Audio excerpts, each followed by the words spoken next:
আমরা মানুষ হয়েও মানুষের কাছে আসতে ভয় পাই। সবার কাছে গ্রহণযোগ্যতা হয়ে ওঠার জন্য নিজেকে বদলে ফেলার চেষ্টা করি। দিন শেষে আমিটা পরিবর্তিত। সে এক রক্তাক্ত ও মিথ্যের চিৎকার। নিজে যেমন তেমনটাই সুন্দর। সবার চোখে না হলেও অন্তত নিজের চোখে এই বিশ্বাস থাকাটা খুব দরকার। মানুষ কত কথাই বলবে, মানুষের কথা হলো অন্যের দোষ ধরা, অন্যকে নিয়ে সমালোচনা করা। তোমাকে ডেকে অনেকে ভুল ধরিয়ে দেবে, এইটা সমস্যা, এইটা হয়েছে, ওইটা হয়েছে, এই সমস্যা, ওই সমস্যা, অনেকে অনেক কিছু বলবে। কিন্তু কেউ ওই যে ভুলটা ধরিয়ে দেওয়া ভুলটা শুধরাই দিবে যে এটা ভুল, এটা করা যাবে না, এরকম মানুষ খুব কমই আছে যে পাশে থাকবে সবসময়, যে কোনো সময়। এরকম শুধু নিজের আত্মীয় স্বজনের ভিতরে অনেক কম আছে। সবাই শুধু হাসি তামাশা রহস্য এটাই করতে পারে। অনেকে আছে এরকম, পাশে খুব কমই মানুষ পাওয়া যায় যারা ভুল ধরিয়ে দেয়, মানে ভুল ধরিয়ে দিয়ে শুধরিয়ে দিবে, এরকম মানুষ খুব কমই পাওয়া যায়।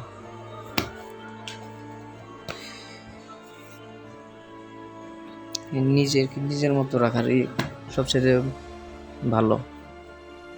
নিজের যেরকমভাবে ভালো লাগে ওরকমভাবে চলাই সবচেয়ে বেস্ট।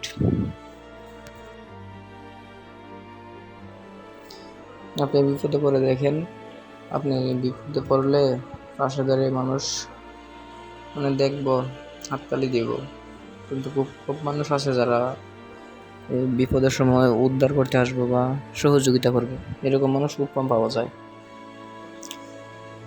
সবাই নিজেরে আড়াল রাখতে চায়, সবাই নিজেরে সবসময় বিপদ আপদ থেকে দূরে রাখতে চায়। অন্যের বিপদ যদি নিজের উপর এসে পড়ে, মানুষের মধ্যে সবসময় এরকম একটা চিন্তা ভাবনা থাকে।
সামনেও তো মনে হয় একটা অ্যাক্সিডেন্ট হয়েছে,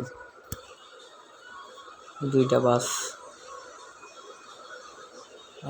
আল্লাহ, একটুকুর জন্য বাসটা নিচে পড়ে নাই, অনেক মানুষের হয়তো ক্ষয়ক্ষতি হয়েছে। সব মানুষ নিচে, রাস্তার নিচে নেমে গেছে, একটুকুর জন্য নিচে পড়ে নাই।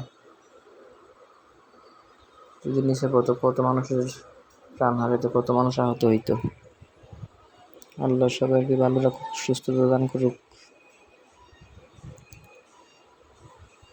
আসলে ড্রাইভারদের একটু অসাবধানতার কারণে কত প্রাণ হারিয়ে যায়, কতগুলো মানুষ এই বিপদের মুখে পড়ে।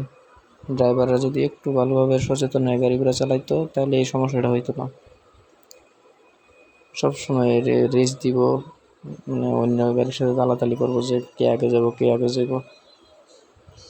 একটু সাবধানতার জন্য এই দুর্ঘটনাগুলো হয়।